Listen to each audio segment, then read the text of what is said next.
আসসালামু আলাইকুম। সবার প্রতি অনেক অনেক দোয়া, অনেক অনেক ভালোবাসা জানিয়ে শুরু করছি আজকের ভিডিও। কেমন আছেন সবাই? আশা করছি যে যেখান থেকে দেখছেন সবাই ভালো আছেন এবং সুস্থ আছেন। আলহামদুলিল্লাহ আমিও ভালো আছি আল্লাহর রহমতে, আপনাদের সবার দোয়া ও ভালোবাসায়। আরও একটি নতুন ভিডিওতে সবাইকে স্বাগত জানাই। আমার এই বারান্দায় গোলাপ গাছটা লাগানোর পরে শুরু থেকেই ছোট ছোট গোলাপ ফুল ফুটছিল। আজকে দেখি যে বড় একটা গোলাপ ফুল ফুটছে। আমি তো দেখে একটু অবাক হয়েছি আর দেখতে ভীষণ ভালো লাগছিল। এই ফুল গাছটাতে ফুল কিন্তু বিভিন্ন কালারের হয়। একটা দেখলাম যে পার্পেল কালার, রানী কালার, তারপরে হচ্ছে একটু গাঢ় গোলাপি। আবার এখন দেখছি যে ছোট ছোট ফুলের পাশাপাশি বড় গোলাপ ফুলও ফুটছে। তো যাই হোক বন্ধুরা, সকালের নাস্তা খাওয়ার পর থেকে আমি একটু একটু করে সংসারের কাজগুলো করছি। সামনে যেহেতু রমজান মাস, তো রমজান মাস শুরুর আগেই তো পরিষ্কার পরিচ্ছন্নতার কাজগুলো করে নিতে হবে। ছোটোবেলা থেকে দেখে এসেছি মা চাচিরা রমজান মাস শুরুর আগে কত ধোয়া কাচার কাজ করতো, পরিষ্কার পরিচ্ছন্নতার কাজ করতো। সকালবেলা তো আমরা নাস্তা খেয়েছি আর এদেরকে খাবার দেওয়া হয়নি, তাই এখন আমি এদেরকে একটু খাবার দিয়ে নিচ্ছি।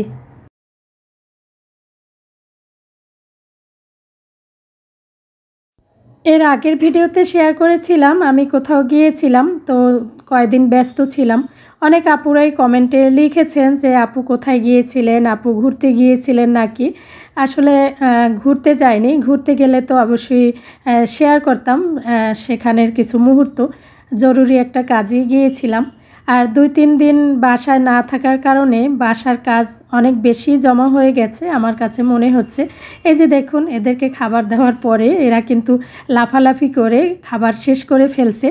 আবার এদেরকে বেশি করে খাবার দেওয়াও যায় না, তাহলে কিন্তু এরা মারা যায়। তো আমরা সবসময় ওদেরকে অল্প অল্প করে খাবার দিই, এজন্য কিন্তু খুব বেশি একটা সমস্যা হয় না। অনেকেই না জেনে না বুঝে মাছেদেরকে অনেক বেশি খাবার দিয়ে থাকেন।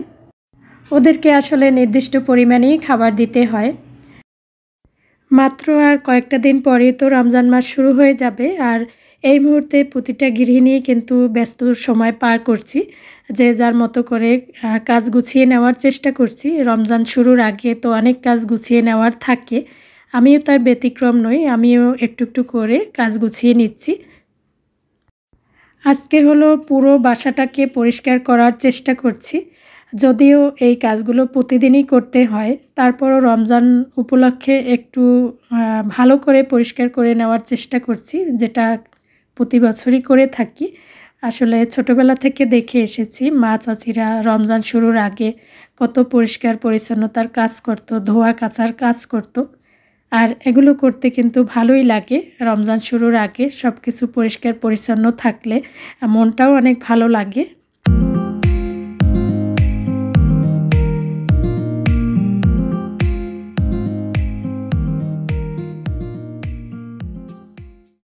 হ্যাঁ, যতই সব কিছু পরিষ্কার থাকুক না কেন, রমজানের আগে আবার নতুন করে সব কিছু পরিষ্কার করতেই আমার কাছে ভালো লাগে। প্রতি বছরই এভাবেই করে থাকি। তো স্টেপ বাই স্টেপ আমি বাড়ি পরিষ্কার করা, তারপরে ভারী কাপড় চোপড় ধোয়া, তারপরে মশলা রেডি করে রাখা, একটু একটু করে করে নিব যে কয়দিন বাকি আছে রমজান শুরুর আগে। রমজান মাস হলো ইবাদতের মাস।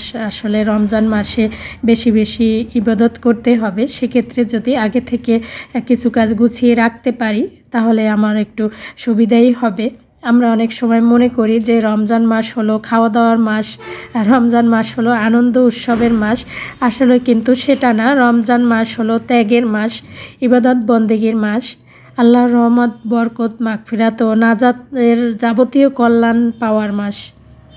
এখনও তো আর কিছুদিন বাকি আছে রমজান মাস শুরু হতে। জানি না রমজান মাস কে পাবো না। তো আল্লাহর কাছে এটাই চাইছি যেন আল্লাহ আমাদের সবাইকে রমজান মাস পাওয়ার সুযোগ দেন। আসছে যে রমজান মাস, সবাই যেন আমরা রমজান মাসটা পাই এবং আল্লাহর ইবাদত করতে পারি, সুন্দরভাবে রমজান পালন করতে পারি এবং বেশি বেশি ইবাদত করতে পারি। আমি আসলে রমজান শুরুর আগে একটু একটু করে সব কাজ গুছিয়ে নিচ্ছি, যেহেতু আমার হেল্পিং হ্যান্ড নেই, একা হাতেই সব কাজ করতে হচ্ছে। তো সেইভাবে একটু বুদ্ধি খাটিয়ে কাজ না করলে তো নিজের কষ্ট হয়ে যাবে, তাই এক এক দিন এক এক ধরনের কাজ করে নিচ্ছি। আর আমি যেহেতু বেশ কয়েকটা দিন বাসায় ছিলাম না, সেজন্য কিন্তু আমার কাজের চাপটাও একটু বেশি পড়ে গেছে। 3-4 দিন বাসায় না থাকার কারণে ঘরবাড়ি একদম ধুলাবালিতে ভরেই গেছে। যদিও সব কিছু কিন্তু দরজা জানালা বন্ধ ছিল, তারপরেও মনে হচ্ছে যে একটু বেশি ময়লা হয়ে আছে। তো সেগুলো পরিষ্কার করে নিতে হচ্ছে। আসলে বাসায় থাকলে তো প্রতিদিনই দেখা যায় কিছু না কিছু পরিষ্কারের কাজ করেই থাকি। তো বাসায় না থাকলে এই কাজগুলো আবার জমা হয়েই যায়। সামনে রমজান মাস, আর রমজান মাস উপলক্ষে একটু বেশি বেশি পরিষ্কার পরিচ্ছন্নতার কাজগুলো করতেই আমার কাছে বেশি ভালো লাগে, যে রমজান মাস শুরুর আগে আমি একদম সব কিছু পরিষ্কার পরিচ্ছন্ন পরিপাটি করে রাখবো।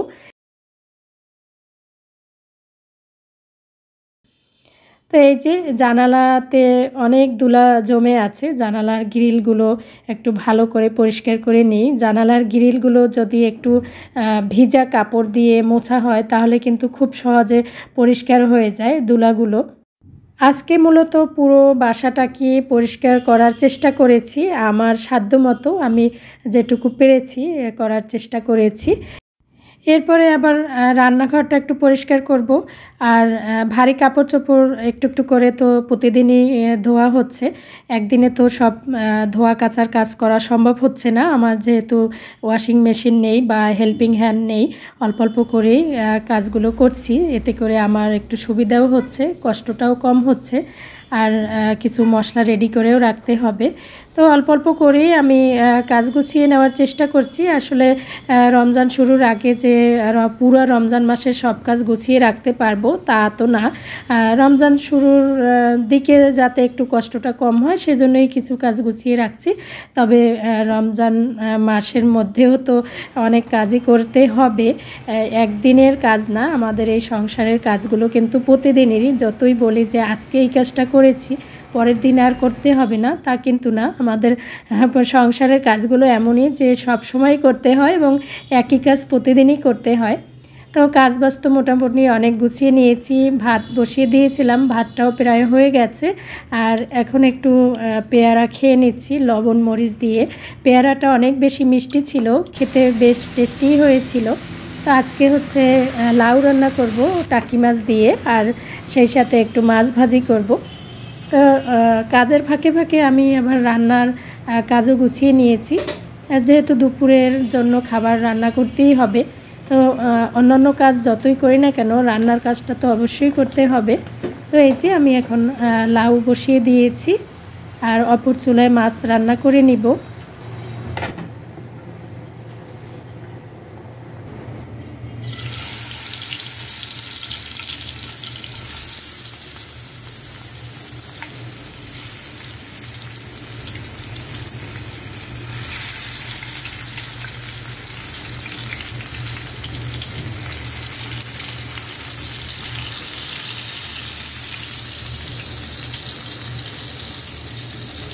বন্ধুরা যারা এতক্ষণ ধৈর্য ধরে আমার ভিডিওর সাথে আছেন তাদেরকে জানাই অসংখ্য ধন্যবাদ। আমার কথা ও কাজের মধ্যে ভুল ত্রুটিগুলো অবশ্যই ক্ষমা সুন্দর দৃষ্টিতে দেখবেন আশা করি। আর যদি ভিডিও ভালো লাগে তাহলে লাইক কমেন্ট সাবস্ক্রাইব করে পাশে থাকার অনুরোধ রইল। আর যারা অলরেডি আমার পাশে আছেন, সবসময় আমাকে সাপোর্ট করছেন, তাদের প্রতি রইল মন থেকে অনেক অনেক দোয়া, অনেক অনেক ভালোবাসা। আজকে তাহলে এখানেই বিদায় নিচ্ছি। সবাই ভালো থাকবেন, সবার জন্য দোয়া রইল, আমাদের জন্যও দোয়া করবেন। আল্লাহ হাফিজ, আসসালামু আলাইকুম।